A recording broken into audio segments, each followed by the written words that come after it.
On sait que vous êtes un pasteur qui prêchez énormément et que vous avez beaucoup de propos que vous défendez bien. Et on a justement des vidéos à vous montrer par rapport à des propos que vous avez tenus sur lesquels Oui, on aimerait pouvoir vous poser des questions. bien Vous sûr. avez la télé juste derrière dans laquelle vous pourrez voir les extraits de ces vidéos. L'Esprit te donnera les mots, les paroles, les phrases. Il pourra, je dirais, parfois même scanner la personne qui est en face de toi et tu pourras lui révéler certaines choses. Il est important d'être rempli du Saint-Esprit, de te préparer spirituellement avant de vouloir partager l'Évangile avec ce prochain, avec cet ami musulman. Non seulement tu as besoin d'être armé de la puissance du Saint-Esprit. Seul le Saint-Esprit. Ce ne sont pas tes arguments, tes techniques, tes méthodes, mais seule la puissance du Saint-Esprit est capable de convaincre de péché, de justice et de jugement. Donc sois vraiment, Andrew, tout d'abord armé, rempli du Saint-Esprit.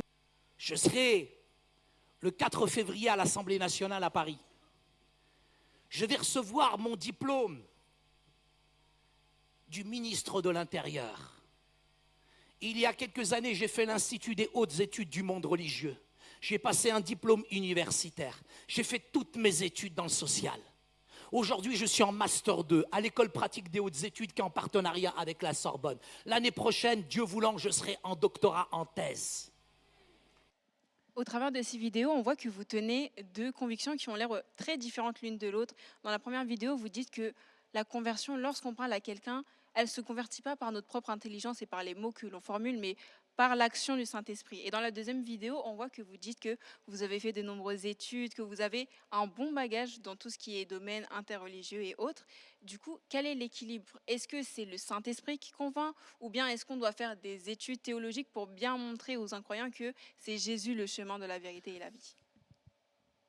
Deux moments complètement différents. La première vidéo, elle est très importante, c'est que je dépends, nous dépendons tous de la personne du Saint-Esprit. Quand on part à la rencontre de l'autre, il faut être armé. Et il y a des conditions au préalable. C'est la prière, l'amour et la puissance du Saint-Esprit. Amen. Donc j'aimerais juste tout d'abord remettre cette vidéo dans son contexte. Oui. Quand on va évangéliser, d'accord, quand on va témoigner, quand on va parler, quand on sort à l'extérieur, on ne fait pas de l'improvisation. On a besoin d'être armé de la puissance du Saint-Esprit. Tu n'y vas pas avec ta force, tu n'y vas pas avec tes capacités, tes arguments, tes techniques, tes méthodes. Tu dépends de la puissance du Saint-Esprit. Écoute-moi bien. Tu peux avoir 2 masters, 10 masters. Tu peux être bac plus 10 ou moins 10. D'accord ? Le plus important, c'est d'être rempli véritablement du Saint-Esprit. Yes. Et quand tu es véritablement rempli du Saint-Esprit, tu peux avoir les mots, les paroles, tu peux être connecté avec le ciel et Dieu véritablement va te donner les paroles et les mots. Écoute, je connais des gens qui sont bac moins 10 et qui, quand ils sont remplis du Saint-Esprit, ils sont capables de détrôner, de démasquer, de fortifier, de guérir n'importe qui. Le plus grand des diplômes, c'est le diplôme que tu reçois quand tu es impacté, quand tu es foudroyé par la puissance du Saint-Esprit. Amen. Et si tu n'as pas l'amour, à quoi que ça sert de faire des affaires? Si véritablement tu es un chrétien et que tu n'es pas armé dans la prière, 80% de mon travail, 80% c'est de la prière. 20% c'est du travail. Sinon, j'ouvre un centre social. Donc, si je replace cette vidéo tout d'abord dans son contexte, je réponds à ta première question. La deuxième question, c'est de te dire, quand Jésus vient dans un cœur, quand Jésus vient dans une vie, tu peux peut-être au plus bas, tu peux être par terre, justement quand tu as touché le fond, c'est là où tu vas refaire surface. Yes. Mais quand tu refais surface, Dieu, il t'équipe, il te qualifie, il fait de toi ce que tu dois être. Il va renouveler, la Bible dit, ton intelligence. Il est dit, tu aimeras le Seigneur ton Dieu de tout ton cœur, de toute ton âme, de toute... On dit la pensée, c'est l'intelligence. Mais excuse-moi, un chrétien, c'est pas un tobé. Un chrétien, c'est quelqu'un qui fait des études. Un chrétien, c'est quelqu'un qui influence la société dans laquelle il est.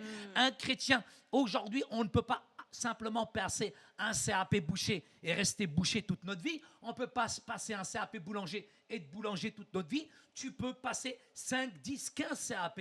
Tu peux véritablement, quand Dieu véritablement s'accapare de toi, tu peux monter dans les plus hautes études, etc. Mais c'est toujours pour le service du Seigneur et tu dépends du Saint-Esprit. Tu peux avoir 2, 3 masters, tu peux être doctorant, tu peux avoir ce que tu veux, mais en même temps, quand c'est accompagné de la puissance du Saint-Esprit, c'est extraordinaire.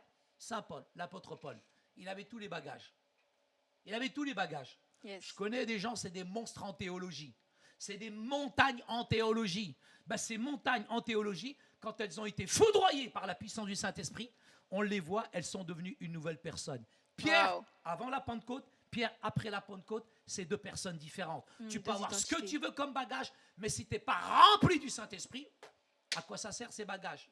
C'est qu'intellectuel. C'est pas l'intellectualisme dans lequel on est aujourd'hui qui a sauvé le monde. Ce ne sont pas les théologiens confortablement assis sur des fauteuils en cuir qui connaissent le grec alpha, bêta, gamma, Fatima, Malika, Zoubida, finalement, qui vont changer le monde. Ce sont des gens simples, mais remplis du Saint-Esprit. 12, à partir de 12, à partir de 77, à partir de 120, il y a eu 3000 conversions.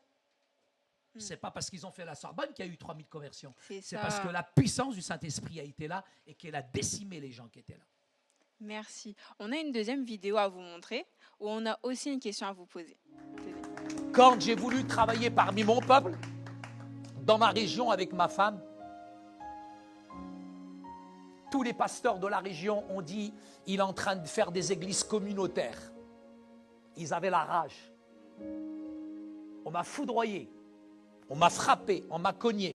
Dans cette vidéo, on voit qu'il y a une forme d'incompréhension vis-à-vis de la communauté évangélique et on aimerait savoir quel est le regard que vous portez sur la communauté évangélique et leur façon d'amener des non-croyants à Christ. Déjà, je bénis Dieu parce que l'Église est une institution qui est divine. Oui, c'est ça. Je respecte l'Église. J'aime les églises, j'aime les pasteurs. Mais ce que je haïs au fond de moi, c'est la religiosité et l'esprit de religiosité que j'ai déjà expérimenté dans mon ancienne religion. Et quand j'arrive dans une communauté chrétienne et que je sens l'atmosphère religieuse, c'est comme si c'était le reflet de ce que vous étiez avant. À ces choses-là. Et je n'ai pas quitté une religion pour rentrer dans une nouvelle religion. Et pour moi, souvent, ce que je remarque, c'est que nous avons un héritage. Et cet héritage-là, j'ai le droit d'être en rupture avec quand c'est un héritage qui m'amène finalement à de la religiosité, mais qui ne m'amène pas dans une dynamique de vie. Effectivement, nous faisons de l'addition, nous faisons de la conversion spirituelle. Mais on ne fait pas des gens finalement, des disciples qui vont rentrer dans leur course, qui vont rentrer dans leur destinée. Et quand je rencontre quelqu'un, personnellement, qu'il soit français, arabe, africain, ce que je veux véritablement, c'est qu'il tombe amoureux de Jésus. C'est qu'il tombe en amour avec Jésus, comme disent les Canadiens.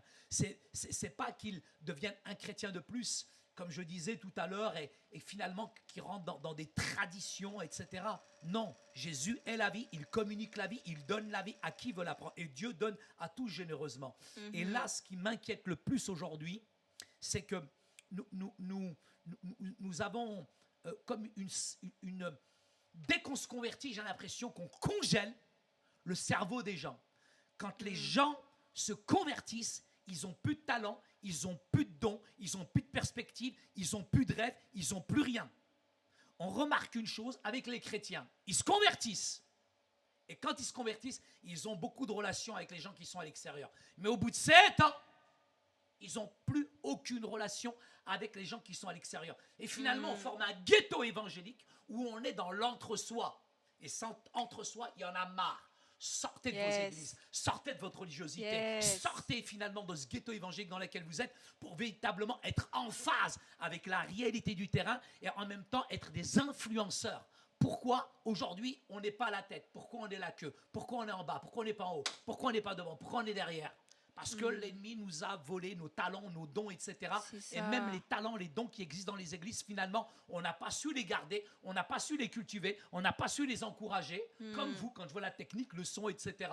Ben, ça, c'est extraordinaire, ça, c'est beau. Et je crois qu'il y a une multiplicité de dons et de talents dans les églises, etc. On n'est pas tous apôtres, docteurs, prophètes, astronautes ça, ou quoi que ce soit, mais il y a une multiplicité de dons et de talents dans les églises. Et il faut favoriser l'épanouissement de ce potentiel. Donc, pour moi, je suis en rupture avec ces choses-là parce que je vois le résultat aujourd'hui. Est-ce que nous retenons nos jeunes? Est-ce que nos jeunes sont dans l'église? Ils sont là ils sont là jusqu'à l'adolescence, les réunions de jeunes, crêpes Nutella, McDonald's, etc. Dès qu'ils sont à l'université, dès qu'ils ont traversé l'université, on ne sait pas les garder. Donc, arrive à un moment, c'est bien beau, il faut qu'on se regarde en face, arrêter de se mentir et se dire que c'est une véritable catastrophe. Et comment je fais pour garder la jeunesse dans nos communautés chrétiennes? Je l'ai dit tout à l'heure, la jeunesse est en quel idéal? Quel idéal vous proposez dans vos églises, à part vos soirées crêpes et Nutella, où vous êtes ghettoisés avec vos jeunes? Ils sont sécurisés chez vous, ils sont sécurisés dans l'église et ils ne connaissent même pas le monde, vous ne les confrontez pas à la réalité du terrain. Ouais, C'est pour ça que vous avez des jeunes qui aujourd'hui, paf, ils ont un espace de liberté, ils arrivent dans un quartier, ils connaissent une communauté qui est très forte, ils connaissent l'exclusion, le racisme, etc., qui ont vraiment travaillé leur identité, ils se font happer, harceler, ils sont complètement séduits. Oui, parce qu'on les empêche en fait de s'émouvoir avec aussi les incroyants. Complètement. D'accord. Et justement, quel regard vous portez sur la façon dont on a actuellement la façon d'évangéliser en fin de compte? Quel regard vous portez sur ça? Est-ce que vous aurez des conseils à donner aussi? Très honnêtement, pour moi, c'est poussiéreux, l'évangélisation, et c'est vieillot. Mon père, mon grand-père, mon arrière-grand-père faisaient comme ça, et on fait toujours la même chose. Arrive un moment, il faut permettre à notre jeunesse, qui est beaucoup plus intelligente et qui va plus vite que moi, d'être créative, innovante, et qu'elle-même, à partir, l'évangile est objet de transmission. Ce que je sois, je te le transmets. Je te transmets des bases. Mais tu me respectes, sinon tu prends une téléha comme tu n'as jamais pris de ta vie. Mais en même temps, quand tu as reçu ce que je t'ai transmis, avec ton intelligence, avec ta personnalité, avec tes charismes, à ton tour, tu vas pouvoir impacter et toucher les gens qui sont autour de toi. Excuse-moi, les enfants touchent les enfants, les jeunes touchent les jeunes. Mais arrivé à un moment, nous, on est dans un modèle tellement poussiéreux, tellement religieux, que tu as des réunions de jeunesse, on nous ramène un dinosaure, un craptosaure à poil dur qui va finalement toucher cette jeunesse. Arrive un moment, il faut être en phase avec la réalité du terrain. Il faut être aussi en phase avec le monde dans lequel on est. Donc évangéliser, c'est une chose, mais je parlerai plutôt de partager l'évangile dans une atmosphère d'amour et de liberté, et aujourd'hui être des influenceurs. Être un influenceur aujourd'hui, c'est venir avec nos valeurs chrétiennes et influencer des milliers et des millions de personnes. Yes. Regardez aujourd'hui les influenceurs qui sont sur Internet, ils font des choses simples, mais qui impactent le monde. Nous, avec nos valeurs chrétiennes, qui sont puissantes, qui sont grandes, qui sont importantes, et le monde dans lequel on est recherche ces valeurs-là. Donc nous devons revisiter nos valeurs. Moi, je ne suis pas là pour te dire, race de vipère, repentez-vous, c'est l'heure du jugement dernier. Yes. Mais mon frère, vous êtes tellement agressif que vous faites pitié, vous faites peur, les évangéliques. Arrive un moment, moi j'étais à Paris, à Châtelet-Les-Halles, et je vois un gars qui est en train de crier, hurler, etc. Il faisait peur à la foule. Il donnait pas envie à la foule. Et de l'autre côté, tu avais un gars qui faisait juste un tableau et qui dessinait. Lui, il attirait beaucoup plus de monde que l'évangélique avec sa Bible de 15 kilos qui faisait peur à tout le monde. Arrive à un moment, tu as des neurones, il faut qu'elles se connectent, les neurones, et travailler avec ton intelligence. Aujourd'hui, on a besoin d'impacter notre monde d'une manière pertinente, d'une manière intelligente, et en même temps, on a besoin de ne pas être en décalage avec la réalité des terrains. Donc, évangélisation, oui, mais il y a une manière de faire, il y a une manière de partager l'évangile, il y a une manière aussi de se connecter aux gens, il y a une manière aussi de pouvoir aussi influencer notre société, mais d'une manière pertinente et intelligente, en n'impactant pas 1, 10, 20, 30, mais des milliers de personnes. Donc moi, je dis à la jeunesse chrétienne aujourd'hui, n'attendez pas d'avoir un titre. Il faut que tu aies l'onction. Juste l'onction. Et c'est l'onction qui fait la différence, crois-moi. Parce que dans les églises, beaucoup veulent briller, beaucoup veulent des titres. Ils cherchent tous l'estrade. Bouffez-la, l'estrade. Elle est en bois ou elle est en plastique. Le plus important, c'est que tu recherches l'onction, et c'est l'onction qui va t'amener véritablement à impacter les gens qui sont dans cette société. C'est ça. Donc il faudrait s'adapter aussi, tout en gardant nos valeurs chrétiennes, au monde actuel dans lequel on est. Ma base, elle est là. Ma base, elle est là. Ma base, elle est dans un livre qu'on a méprisé, qu'on a négligé, qui s'appelle la Bible. Yes. Et cette base-là, elle m'amène à une action, elle m'amène en mouvement. Et c'est là où j'influence le politique. Et ce ne sont pas les réalités politiques qui vont définir les limites de ma spiritualité, mais c'est moi, avec mes valeurs, qui va influencer cette société-là. Et ce n'est pas l'inverse. Là, que ce qu'on voit, c'est que la société nous influence. Alors que non, normalement, on est la tête. Donc c'est nous qui influençons. Normalement, on est en haut. Donc c'est nous qui finalement impactons le monde. D'accord? Ça, c'est hyper important. Donc il faut simplement que le chrétien se décomplexe, qu'il soit fier de son identité et qui en même temps rentre dans la destinée et dans l'appel que Dieu veut pour lui. Amen. Merci beaucoup, pasteur. On a une troisième vidéo à vous montrer dans laquelle on aura également une question et forcément une réponse de votre part. Mais vous étiez où? Vous brillez par votre absence. Vous étiez dans votre ghetto. Il est vivant. Nous sommes l'armée. Zama, viens dans mon quartier, on va reciter l'armée. Mais il serait peut-être temps, frères et sœurs, qu'on sorte, nous, les évangéliques, de notre ghetto. Jésus, il a dit, allez, faites de toutes les nations des pentecôtistes. Non, il n'y a pas d'amen, là. Non, mais parce que je vais vous dire une chose, parce que là, je suis un peu énervé. J'étais avec à peu près 60 pasteurs. J'ai donné 4 heures de séminaire.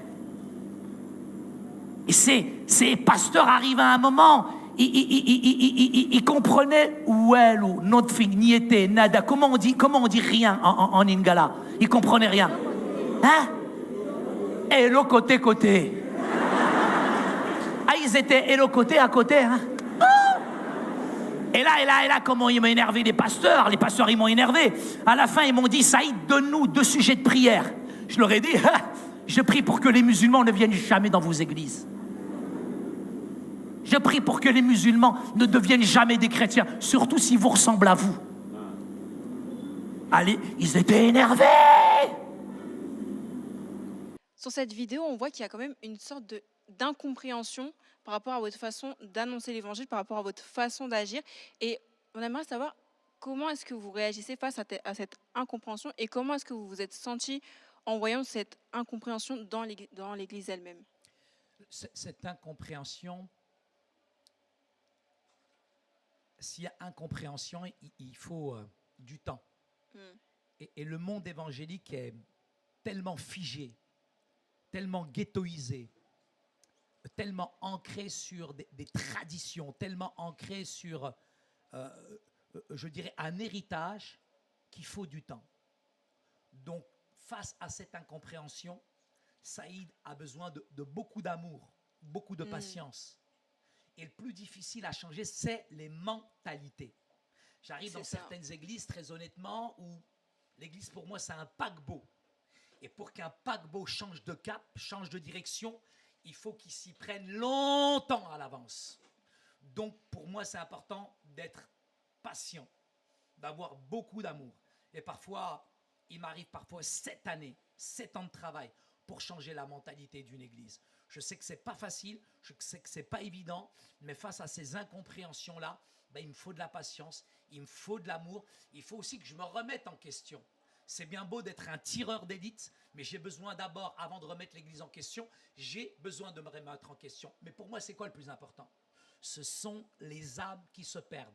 Donc quand j'ai fait mon premier spectacle, Liberté, Égalité, Couscous, c'était pour toucher les gens qui sont à l'extérieur. Je sais que je suis incompris, mais je m'en fiche si je ne suis pas incompris ou compris. Le plus important, c'est le fruit et c'est le résultat. Et les gens, je les prends sur le terrain. Parce que moi, à la différence de ceux qui me critiquent et qui ne font rien et qui n'ont même pas sauvé la sardine qui a bouché le port de Marseille, moi, quand je fais un spectacle, je touche des centaines et des milliers de personnes aujourd'hui. Et c'est le terrain qui fait la différence. Et on reconnaît un arbre comment? À ses fruits. Et quand on jette à un arbre, c'est pourquoi? C'est parce qu'il porte du fruit. La résultat, elle est là. Et face à cette incompréhension, parce qu'on pourrait presque dire que vous êtes une sorte de prophète incompris, comment est-ce qu'on est censé réagir? Comment on fait pour garder l'amour du Christ en soi sans mal réagir, sans s'énerver? Je m'énerve quand même de temps en temps. Hein. Je ne suis pas quelqu'un qui ne m'énerve pas. Saïd reste Saïd. Un arabe reste un arabe, même après sa conversion. Mais c'est très important. Pour moi, il y a une chose qui est essentielle, c'est ma vie de prière. Si spirituellement, je ne prends pas un bon petit déjeuner le matin spirituel, si la Wi-Fi spirituelle ne se déclenche pas, si je n'ai pas une bonne assise spirituelle, si je n'ai pas la vie de l'esprit qui est remplie, si je ne me nourris pas avec le Seigneur, si je ne dévore pas la Bible, si je n'ai pas faim et soif de la puissance de la parole de Dieu, ça ne sert à rien. Donc ça, c'est la face cachée de Saïd, et ça, c'est l'iceberg. Je m'enracine et je me fonds dans la prière, parole, je me yes. fonds dans le jeûne, je me fonds dans l'intimité avec le Père et dans la communion avec Dieu. Sinon, je ne tiendrai pas. Autre chose, si je n'ai pas le courage, je m'excuse de dire ça, et le caractère que j'ai, je ne tiens pas dans le ministère. Parce que si tu me cherches, tu vas me trouver. Et j'ai de la joie à t'en donner, plus que je vais en recevoir. Parce que je ne suis pas quelqu'un de caractère qui va me laisser faire. Si tu me cherches, tu vas me trouver. Je suis vraiment désolé de te le dire. Chez moi, l'amour n'est pas synonyme de faiblesse. C'est Et ça. même mon ennemi, je suis capable de le regarder en face et de lui dire la vérité. C'est pas biblique, mais je vais te dire une parole. Un homme, à force de courber la tête, il ne pourra plus jamais se relever. Donc moi, je ne vais pas courber la tête devant toi. Si tu me cherches, tu me trouves et je vais te donner aussi des réponses face à tes attaques aussi. Parce qu'on nous a présenté un Jésus faiblard, un christianisme finalement où il faut tendre le joug. Non, regarde entre les deux joues. Je vais te mettre un coup de boule évangélique moi d'abord. Et je ne vais pas me laisser faire. Je vais t'expliquer pourquoi je suis chrétien moi aussi. Pourquoi aussi j'ai des convictions. Mais là, votre évangile de faiblard, culpabilisant, en disant il faut pardonner, et tu me charcutes gratuitement, mais je suis désolé, quand on est en train de frapper Jésus, qu'est-ce qu'il a dit Jésus? Eh vas-y, continue. Mais Jésus lui a dit, oh, tu me tapes, tu es en train de me taper là, oh, pourquoi tu me tapes? Explique-moi pourquoi tu me tapes. Et si tu me tapes, mais explique-moi qu'est-ce que j'ai fait de mal. Arrêtez de vous laisser faire les chrétiens. Tu as le droit de répondre. Même ton frère, si tu marches sur l'ombre de ton orteil, mais lui, comme il n'a jamais pris de sa vie. On n'est pas des faiblards, on n'est pas des mauviettes, on n'est pas des fiottes aussi, les chrétiens. Ok? Donc on doit quand même garder une sorte de force. Bien sûr. Surtout quand on est chrétien, on a besoin de caractère, on a besoin de courage. Sinon, ma soeur, ils vont te bouffer. C'est pas des loups, c'est des loups-garous avec des dents comme ça qu'on a aujourd'hui. C'est ça. Et comment justement garder cette forme de force et ne pas aller trop loin non plus en s'énervant en sortant du cadre de l'évangile? Quand tu as des convictions, ces convictions-là vont donner une certaine détermination. Et ces convictions-là, elles sont tellement fortes que la personne qui est en face de toi, elle sera complètement déstabilisée. Et tu as besoin véritablement de fortes convictions. Quand tu as une base, quand tu es nourri, quand tu sais qui tu es, en Christ, quand tu connais ton identité, tu regardes la personne qui est en face, tu n'as rien besoin de faire. Parce que tu as une assise, elle-même sera déstabilisée par la puissance de ta conviction qui est à l'intérieur de toi-même. Wow. Exhortation. Pasteur, est-ce que vous avez un mot à dire également aux croyants, aux chrétiens, aux disciples de Christ qui pourraient nous regarder en ce moment? On a parlé d'évangélisation, le fait d'avoir quand même ce trait de caractère, ne pas se laisser marcher dessus. On a parlé de beaucoup de choses, mais si vous auriez une exhortation à donner à un chrétien qui nous regarde actuellement, qu'est-ce que vous auriez à lui dire? Moi, j'ai envie de dire à tous les chrétiens qui nous regardent, quels que soient les temps, les circonstances, les difficultés que nous traversons, il ne faut jamais, jamais, jamais qu'il oublie de lever la tête et que Dieu n'a pas dit son dernier mot. Mon Dieu est grand, mon Dieu est puissant. Tu peux traverser toutes les galères. Tu peux être au plus bas. Il est capable d'aller te chercher dans ta misère, dans la profondeur, dans la misère la plus totale et te tenir la main, de sortir de là. Mon Dieu est puissant, il est grand. Je ne veux jamais écouter les ministères de découragement. Si tu écoutes les hommes, et même certains chrétiens, tu ne feras jamais rien dans ta vie. Mais écoute la puissance de sa parole. Écoute Jésus, cultive cette écoute de la puissance du Saint-Esprit qui peut faire de toi ce que tu dois être. Mon frère, ma soeur, tu n'es pas n'importe qui. Il faut que tu saches qui tu es en Christ. C'est bien beau de le chanter, je sais qui je suis. Tu ne sais pas qui tu es. Parce que si tu savais qui tu étais, tu serais un lion rugissant et tu serais en train de gagner des batailles par la puissance du Saint-Esprit. Et arrête ton misérabilisme spirituel et empare-toi des richesses des royaumes. Va sur les terrains de l'ennemi et récupère tout ce qui t'a volé parce que tu fais partie du royaume et Dieu, il a un plan merveilleux pour ta vie et Dieu a le meilleur pour toi. Don't give up, baisse pas la main au nom de Jésus. Amen. On a passé un excellent moment avec vous, Pasteur Plaisir Saïd. aussi, Céline Ouachala. Et avant qu'on puisse se quitter, parce qu'on reste quand même dans le cadre d'une émission chrétienne, si ça ne vous dérange pas, Oui. est-ce qu'on pourrait prier premièrement pour les musulmans qui pourraient nous regarder, Bien sûr. qui pourraient avoir également des hésitations à donner leur vie à Christ, pour que le Saint-Esprit tout simplement touche leur cœur, comme vous l'avez dit, c'est par le Saint-Esprit que 80% du travail est fait. Si on pouvait tout simplement prier par rapport à ce sujet-là. Amen. Amen. Et également Amen. après. Seigneur, nous te bénissons. Seigneur, nous t'adorons. Seigneur, à quel point, Seigneur, nous voulons nous réjouir. Seigneur, nous savons que toutes ces personnes qui regardent cette émission vont être touchées Toi, maintenant qui regarde, toi qui as écouté, je te demande véritablement dans ton cœur, dans ta vie, de me dire ceci, de me dire ceci, de me défier comme moi je l'ai défié. La Bible, Kitab al-Muqaddas Kalamullah, la parole de Dieu nous dit, quand un malheureux crie, l'Éternel entend, non seulement il entend, mais il est capable de te libérer, de te délivrer, de t'affranchir de toutes tes détresses. Quelle que soit ta détresse, quel que soit ton combat, crie à lui, invoque-le et il te répondra. Seigneur, je te prie pour toutes ces personnes qui ont regardé, qui vont regarder cette émission. Merci de les bénir, merci de les rafraîchir, merci de les remplir de ta vie. Tu es la vie et tu communiques la vie. Remplis-les de toi. Donne-leur cette saveur qui vient du ciel. Seigneur, rafraîchis-les. Seigneur, remplis-les de toi. Amin. Amen. Merci beaucoup, Pasteur Saïd, pour ce moment qu'on a pu passer avec Plaisir. vous. Et on prie vraiment que Dieu vous bénisse. Merci. Et hâte de vous revoir au Plaisir, milieu de nous. ça sera avec joie. Merci.